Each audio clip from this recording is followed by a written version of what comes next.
d'une troisième composante précédant la naissance. L'enfant a donc une certaine responsabilité quant à son développement et à ses actions.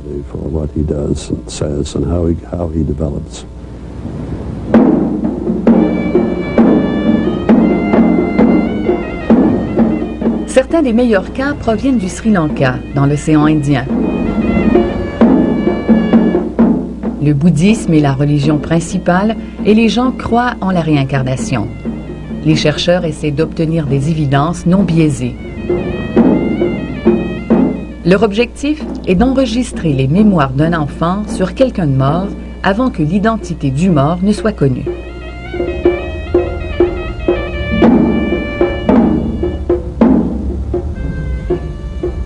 Le professeur Erlendur Haraldsson de l'Université d'Islande a enquêté sur plusieurs cas sri-lankais. Il travaille d'ailleurs avec un chercheur de cette origine. Ils sont venus s'entretenir avec Dilukshi, une fillette de 6 ans qui parle depuis 3 ans d'une vie précédente dans une région à 70 000 de là. Elle serait morte toute jeune, noyée dans une rivière.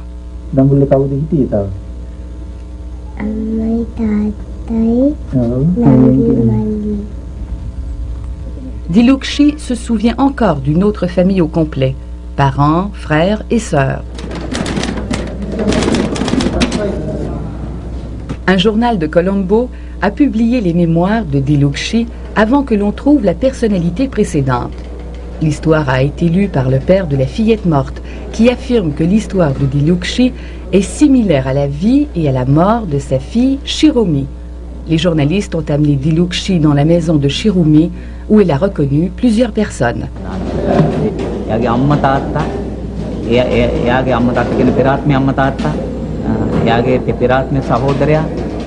Elle a reconnu ses parents de sa vie précédente.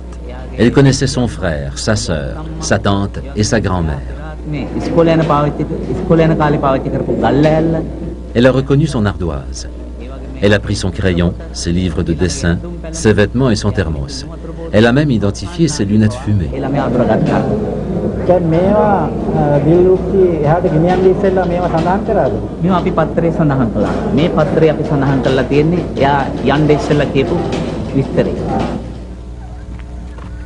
Nous avons filmé une autre réunion entre Dilukshi et les parents précédents.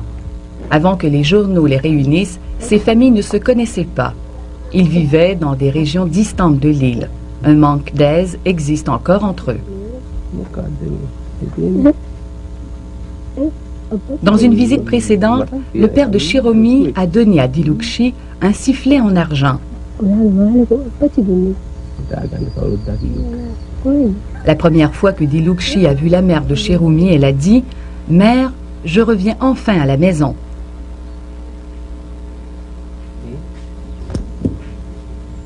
Le journaliste Abe Pala affirme que Dilukshi a reconnu certains jouets et des livres de Shiromi. Shiromi s'est noyée à 10 ans dans cette rivière proche de chez elle, 1 an avant la naissance de Dilukshi. Dilukshi a mené la troupe jusqu'à l'endroit où elle se souvient être tombée et avoir frappé sa tête contre une roche, exactement où Shiromi s'était noyée. Elle avait déjà identifié ce lieu lors d'une visite précédente avec le journaliste Abe Pala.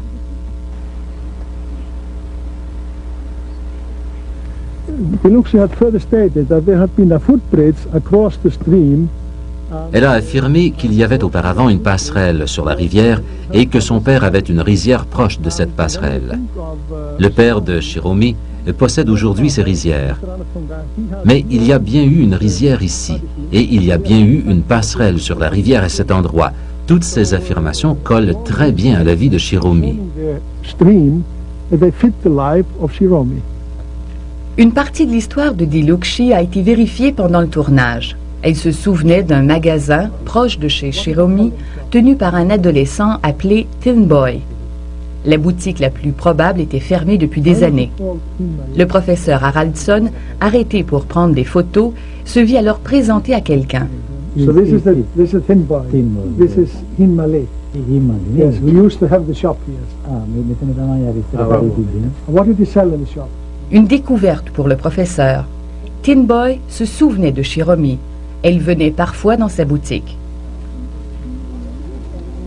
Le professeur Haraldsson pense que c'est un élément important.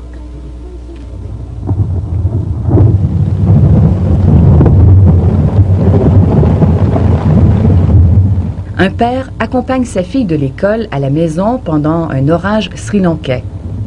Subhashini, une enfant de 10 ans, a peur des orages. Durant un autre orage, lorsqu'elle avait 3 ans, elle a parlé à ses parents d'un glissement de terrain pendant un orage électrique. Cela se passait sur une plantation de thé. Elle avait alors, dit-elle, d'autres parents. Elle n'a plus ses mémoires. Elle a cependant peur des orages. Sa mère se souvient de ce qu'elle disait.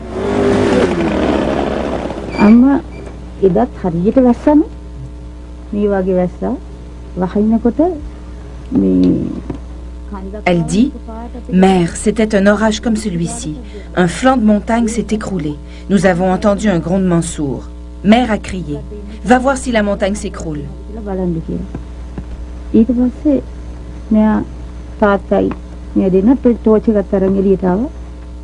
Père et moi, nous sommes allés voir, nous sommes restés pris dehors et j'ai couru jusqu'ici.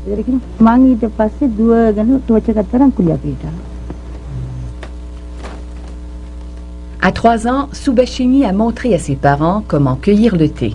Elle a décrit dans le détail les buissons, malgré qu'ils n'en poussaient pas où elle vivait. Elle a dit que, sauf sa famille qui était singalaise, les cueilleurs étaient tamouls. Ils vivaient en ligne, ce que ses parents de la classe moyenne ne comprenaient pas. Ligne est le nom donné par les cueilleurs à leurs habitations. Ils vivaient à Gampola, à 60 000 de là. Les chercheurs de Stevenson ont découvert qu'il y a effectivement eu un désastre sur une plantation de thé à Gampola 2 ans avant la naissance de Subhashini. There was lightning and thunder, and at about that 8 p.m. Il y avait de la foudre et des éclairs. Vers 8 heures, les pierres en surplomb ont commencé à s'effondrer avec de la boue et de l'eau. La moitié de ces baraques a été ensevelie. La coulée a continué sur 200 à 250 verges. 28 personnes sont mortes. Nous n'avons pu récupérer que 13 corps. About 28 people died on that, but unfortunately we were able to recover only about 13 bodies. Les documents sur le désastre confirment que les morts étaient tamouls, sauf pour une famille singalaise. Ils avaient une fille de 7 ans, Devi Malika, qui ressemble aux descriptions de Subhashini. Qu'est-il arrivé à cette famille? Il y avait alors 5 personnes vivant dans cette maison. Tous ont été tués.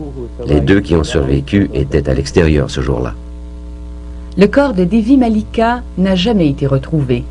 Certaines affirmations de Subhashini sur la plantation ne sont pas vérifiables. Mais les chercheurs disent que 25 affirmations sur 32 collent à la vie de Malika. C'est un autre cas qui ne peut pas être attribué à la volonté de changer de classe sociale pour une plus riche. Cette jeune fille n'avait donc aucune raison de s'inventer des liens avec une famille encore plus pauvre que la sienne. Ce fait en particulier force les plus sceptiques à croire son témoignage. Que dire maintenant de la prochaine histoire, celle d'un petit garçon qui, avant même de savoir parler, avait tout de la personnalité d'un moine bouddhiste. Comment peut donc faire un petit bonhomme de 3 ans pour inspirer autant de respect que le ferait un vieux sage?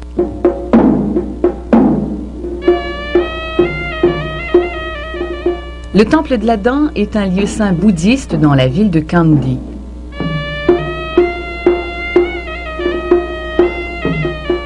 On dit qu'un moine de ce temple s'est réincarné dans un enfant de la ville. Ce cas a été suivi par le professeur Haraldsson. Duminda est un garçon très sérieux de 6 ans. Il a peu d'amis et n'aime pas les jeux. Il préfère s'habiller en moine et chanter des prières bouddhistes. Cela fait 3 ans que Duminda affirme être un moine. Il n'y a pas de moine dans sa famille. Son père conduit un autobus. Il vit avec ses grands-parents.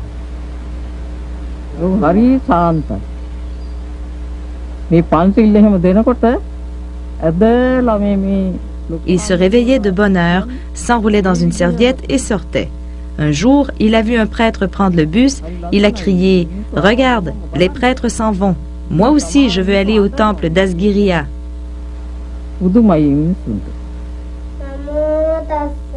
Dominda allait quotidiennement dans un temple réciter des chants en pali, une langue morte utilisée seulement par les prêtres.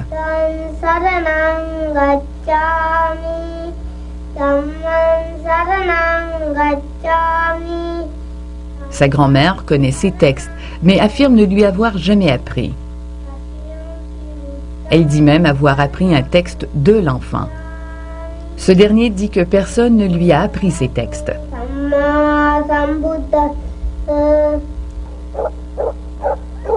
Dominda a été amené au monastère d'Asgueria par un moine et un journaliste.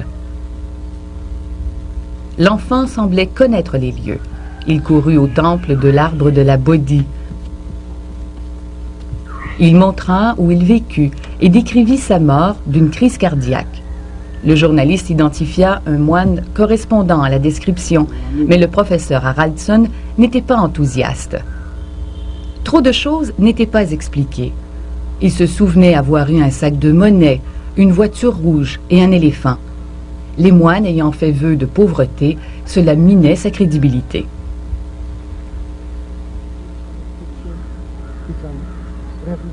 Cette photographie a tout bouleversé.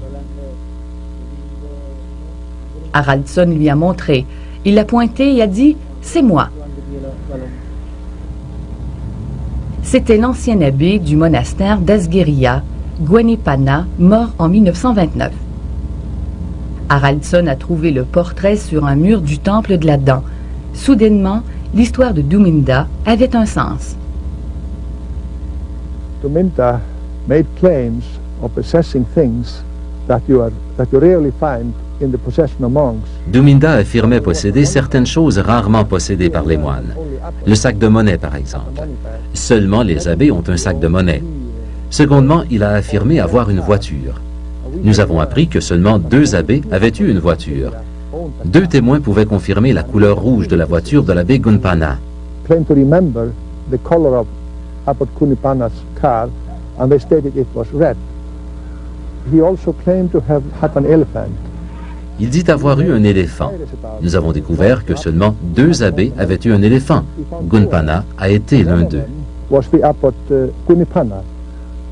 Dominda est retourné où il se souvenait avoir habité, mais là, sa mémoire a fait défaut. L'abbé, dans ses dernières années, vivait à côté. Dominda se trompait-il? L'abbé habitait-il ici auparavant?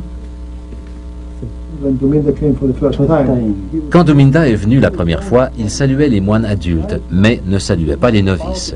Et cela, dit-il, parce qu'il avait enseigné aux novices. À toutes les visites de cette maison, Dominda a toujours parlé des mêmes objets.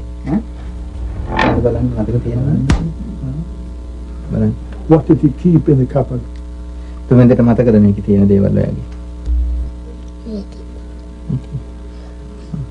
He says his clothes and money kept in here.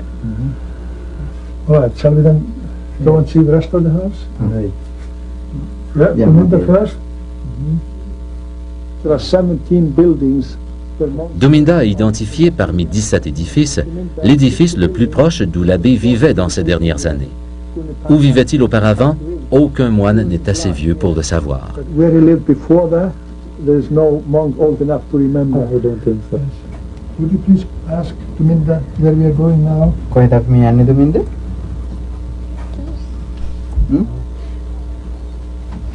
Quite have me are. Quite have me. Like kamarete. He says his room here. This was his room. Oh yes. Mm-hmm. He was living here. ඔයාගේ ඇඳ තිබුණේ කොහෙද? His bed has been here. His bed was placed here. Yeah. Yes. That's also the same thing he told when he was brought here for the first time. Yes. What do the monks think of little Dominda? How do they consider his case? The recognitions made by Dominda. Les premières identifications faites par Dominda ont convaincu certains moines. Les autres identifications ont renforcé leur croyance en la réincarnation. Strengthen their conviction in the belief of reincarnation.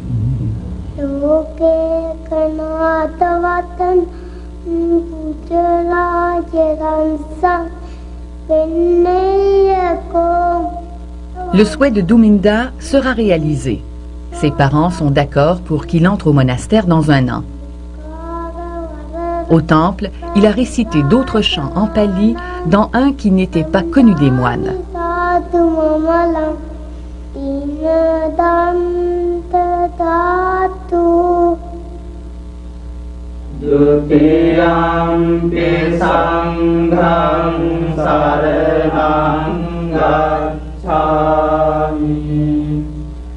Plus tard, un groupe de moines a repris les chants de Douminda, mais quand le dernier chant est arrivé, peu ont chanté.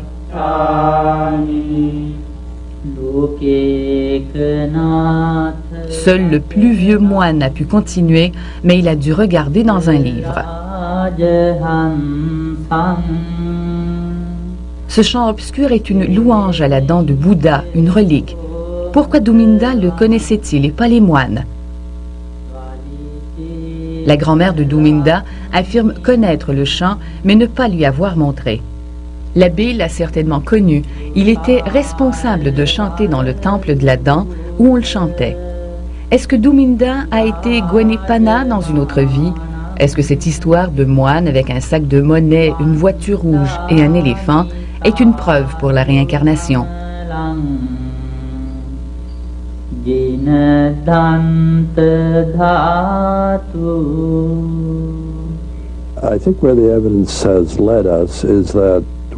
Je crois que les évidences nous permettent de croire à la réincarnation sans nous appuyer sur des traditions religieuses, sur des écritures ou sur des traditions orales. Mais les évidences ne sont pas parfaites. Tous les cas ont un défaut à un endroit ou à un autre. Mais une centaine de cas est suffisamment solide pour considérer la réincarnation comme une possibilité. Il y a des milliers d'années, l'Égypte pharaonique construisait des pyramides pour y honorer ses morts avec la conviction de leur retour prochain. La Chine a aussi construit d'immenses tombeaux pour y abriter ses empereurs en attendant leur résurrection. Encore aujourd'hui, la religion tibétaine repose sur la réincarnation du Dalai Lama, génération après génération. Malgré cela, les Occidentaux ont encore beaucoup de difficultés à croire à ce phénomène qui passe pour presque banal ailleurs dans le monde.